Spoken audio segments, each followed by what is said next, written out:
Welcome back to Good Day Dateline. Tons of New Year's resolutioners looking for love in 2023. We thought we'd call in one of our favorite love experts from Bumble, Shan Boodram. Hey, Shan, how are you?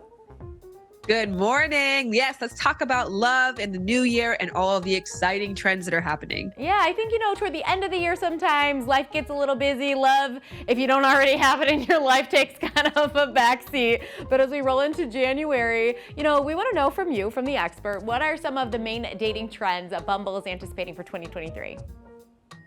So Bumble did a survey and over 14,000 members responded to it. It's a global survey. So this really is a good snapshot to look to when it comes to what is top of mind for people. And at the top of mind is open casting. So if you have been intimidated by dating because you feel like there's only a certain type of person who finds success online, that is changing. 1 in 3 people are throwing out their list and now saying, show me what you got. And they are looking for love in unexpected places. And that is also being reflected in terms of long distance dating. 1 in 3 people are now open to dating outside of their city lines. So utilizing travel mode, if you're going to find yourself on the go, is definitely to your advantage because you might find something long term in the place you're only staying for a short amount of time.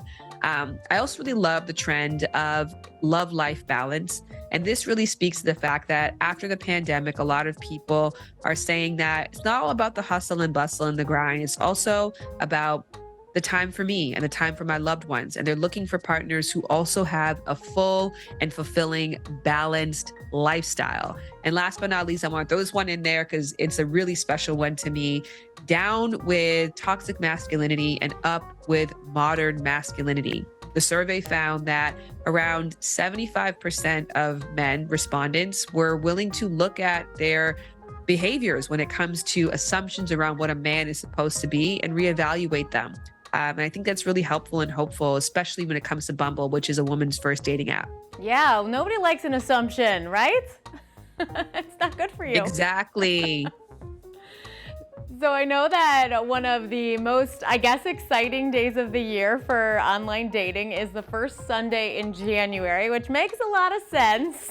We have nothing to do versus the last 6 or 7 weeks, right? So we're just gonna sit there on our phones and swipe right and swipe left and try to figure this whole dating thing out. So I feel like you should help us out so that when we start those profiles on the Sunday in January that, we're ready.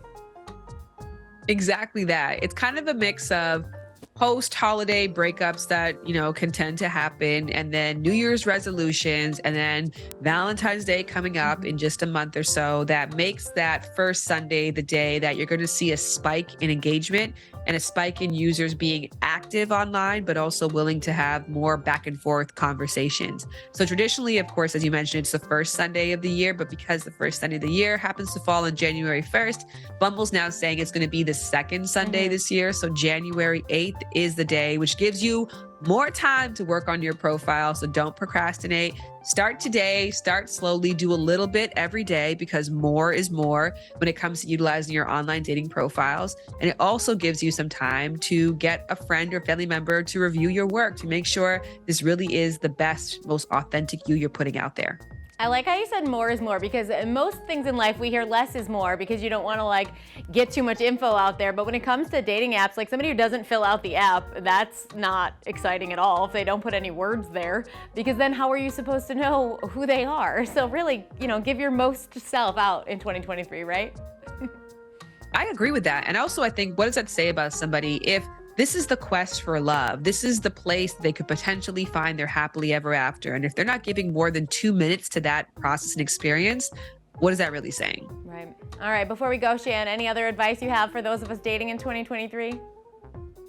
Yeah, absolutely. I want to say for anybody who has felt left out of the love story, who has felt left out or intimidated by online dating because they believe it's only one kind of person who sees success, I think we're going to see something really different this year, but you're only going to see it if you show up. So take this as your invitation to try.